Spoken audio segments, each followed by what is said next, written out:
Cara, como é que tá sendo isso daí pra você e tal? Você acha que isso daí é um movimento porque você é candidato à presidência ou isso já ia acontecer de qualquer forma? O que tu acha? Olha, eu comandei a Operação Lava Jato, eu era juiz, Aham. né? E a Operação Lava Jato, na verdade, ela é um marco no Brasil, porque o que acontece no Brasil normalmente com esses crimes de corrupção? O cara rouba, rouba, rouba e nada acontece. Você lê o escândalo lá no jornal, gera manchete por uma semana, às vezes prolonga um pouquinho mais, e você nunca vê acontecer nada nos tribunais. E a Lava Jato foi uma mudança completa disso, desse padrão, que você viu gente lá poderosa, né, dono de empreiteiro, tá? Isso você nunca tinha visto, nunca ninguém pensou, por exemplo, que dono de Odebrecht, dono de OAS, dessas grandes empreiteiras iam ser um dia responsabilizados por corrupção. Sim, os Não porque o poderosos. cara é rico, não, o cara é rico não é problema nenhum. Agora, se o cara é rico, poderoso, mas comete um crime, é aquela história. A lei está acima de todo mundo. É uma democracia, tem que valer. Aí você pega aqueles políticos poderosos lá, o Sérgio Cabral, Eduardo Cunha, o Lula. Né? Você tem Parece que aquele não mega... deu certo tanto. Né? Oi? Parece que não deu muito certo. Não, olha, se você for olhar ali, ela quebrou esse paradigma, quebrou esse padrão de corrupção que ninguém é pra cadeia. E o pessoal foi. Teve gente lá que ficou 4 anos preso. Ninguém ficava nem um mês, nem um dia. Entendi. Só o fato de terem ficado um tempo já é um avanço nesse Mostra sentido. que o país pode ser diferente, que a gente não está fadado a ser um país corrupto. De fato. Entendeu? Agora está tendo uma reação, é uma reação política forte. O que, que é? As pessoas querem a volta do status quo. O cara quer roubar e não quer que aconteça nada. E ele quer dar um recado. Olha, se você vier atrás de mim, ele está mandando esse recado, não é para mim. Está mandando recado para tudo que é juiz e procurador e policial do país. Está dizendo, se você vem atrás de mim por corrupção, você vai enfrentar depois as consequências, porque eu vou atrás de você. É isso que estão querendo fazer, entendeu?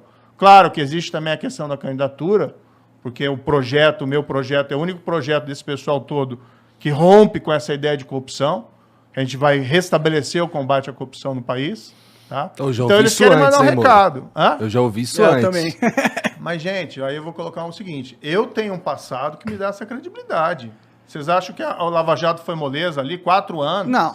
Com processo contra Lula, contra Marcelo Odebrecht, contra Eduardo Cunha, contra Sérgio Cabral, contra José Dirceu. Esse pessoal é poderoso. Tá? E a gente estava lá, você acha que a gente não teve pressão na época? Para parar? Então, eu tenho um passado que me dá essa credibilidade para dizer assim, tá no meu DNA o combate à corrupção.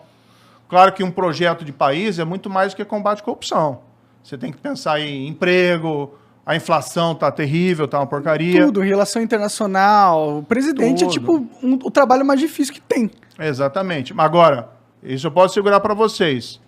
Você tem muitas outras coisas para fazer, mas não vai abandonar o combate à corrupção. E eu posso dizer isso. Eu acho que sou o único cara desses aí que pode falar, ó, eu combati a corrupção. E estou sofrendo, isso aí é perseguição. É pura perseguição, porque o cara não tem nada para falar do que eu fiz e fica inventando um monte de maluquice. Vamos falar então um pouco sobre o Álvares e o quê? Marçal. O Marçal. Que, tipo, a gente tava conversando um pouco aqui antes de começar, você me explicou que é uma empresa de consultoria, é isso? Isso. Me explica um pouco o que é esse rolê, por que tu foi contratado, o que tu fazia lá? Então tá. Álvares e Marçal é uma empresa de consultoria internacional. A sede dela, na verdade, é nos Estados Unidos. Ela tem mais de 5 mil empregados no mundo, tem no Japão, tem na Europa. É como se fosse essas empresas como Ernst Young, Deloitte, né? Faz consultoria, auditoria. A diferença é que a Álvares Marçal não faz exatamente auditoria, mas é uma empresa que tem um puta nome. Tá? Para você ter uma ideia, ela foi a empresa que cuidou daquele Lehman Brothers. Quando deu a crise Tá? lá. Quando deu a quebra. Tá? Então ela foi nomeada administradora da falência do Lehman Brothers nos Estados Unidos. Entendi. Então, é uma empresa multiconhecida nos Estados Unidos. E o que aconteceu? Eu tive esse trabalho como juiz, que ganha reputação internacional. A Lava Jato era reconhecida no mundo inteiro como um marco no combate à corrupção. Gerou uma onda de anticorrupção no mundo inteiro. Depois eu até tenho umas histórias que eu posso contar que são interessantes. Legal. Tá?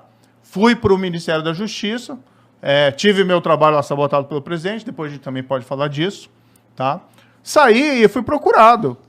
Não foi por uma empresa, foram por várias.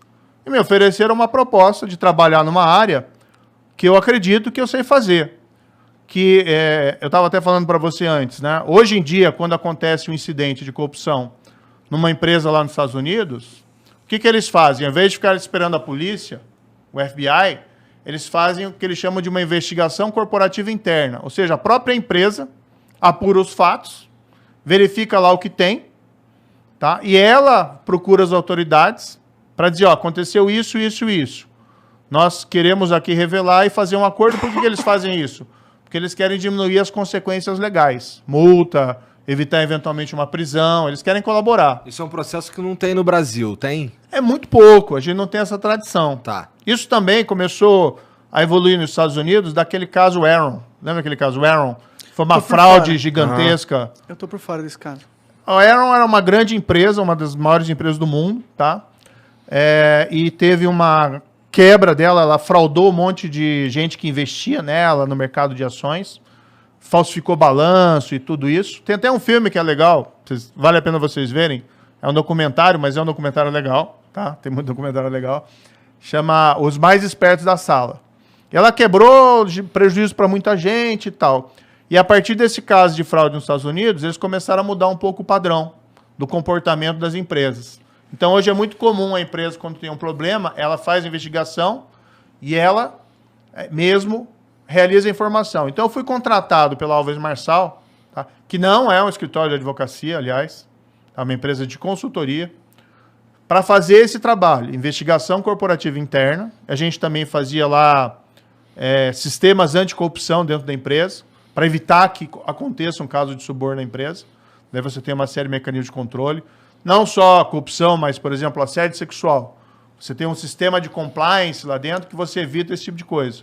Tá? Então, era para fazer isso. No fundo, era, de certa maneira, para continuar no setor privado, fazendo o que eu estava fazendo como juiz. Fazer a coisa certa. Né? Ensinar e fazer as pessoas, não é para roubar, é para fazer a coisa certa. Me contrataram, eu fui lá para os Estados Unidos, fui trabalhar lá nos Estados Unidos, tá? E eu recebia da empresa, a empresa tem diversos ramos. Um dos ramos dessa empresa, que não é o ramo que eu trabalhava, é o ramo que eles chamam de recuperação judicial, que é de falência e recuperação judicial. Daí a empresa no Brasil, veja, eu estou lá nos Estados Unidos, a empresa no Brasil, ela é contratada, ela é nomeada pelo juiz, tá? Para atuar na recuperação da Odebrecht, que é basicamente fazer o quê? O juiz nomeia uma terceira empresa para fazer com que ela administre a empresa, não tudo, mas para administrar os pagamentos aos credores. Porque ela tinha muita dívida, ela teve dificuldade, ela tinha muita dívida, aí o juiz nomeia alguém como se fosse um síndico de falência. Alguém para cuidar lá dos créditos e para que receba. Ou seja, é o juiz, não é nem a Odebrecht que escolheu. E isso aconteceu bem antes de eu ser contratado. Tá? Então, eu não trabalhei para a Odebrecht. Meu contrato proibia que eu trabalhasse para qualquer empresa, prestasse serviço para qualquer empresa envolvida na Lava Jato. Eu que pedi isso. Legal. E eu recebia por um CNPJ diferente do CNPJ do ramo da empresa que recebia esses pagamentos lá pela recuperação judicial. Então o pessoal mistura umas coisas malucas. É que eles usam isso, né? Porque, tipo, o Moro saiu do governo e foi trabalhar na empresa que hoje presta serviço para a empresa que o Moro pôs na cadeia, entendeu? Tipo, a manchete tá meio que pronta aí, eles vão usar isso contra você mesmo que não seja verdade. Mas é mentira, né? Quem recebeu pelo Odebrecht? Quem prestou serviço pelo Odebrecht? Foi o Lula. Isso está lá nos autos comprovado. Né? O Lula recebeu pelo Odebrecht. Teve muito político que recebeu suborno pelo Odebrecht. Né? Tem aquela lista famosa dos codinomes. Uhum. Tem um monte de coisa lá. O Amigo, né? O Cerrado. Tem até um Justiça lá, mas não tem nada a ver comigo. É uma outra pessoa que foi identificada. E aí o pessoal quer retaliar. E além disso, eles querem o quê? Eles não querem ter uma nova Lava Jato. Isso é muito claro. Ninguém quer ter uma nova Lava Jato do mundo político.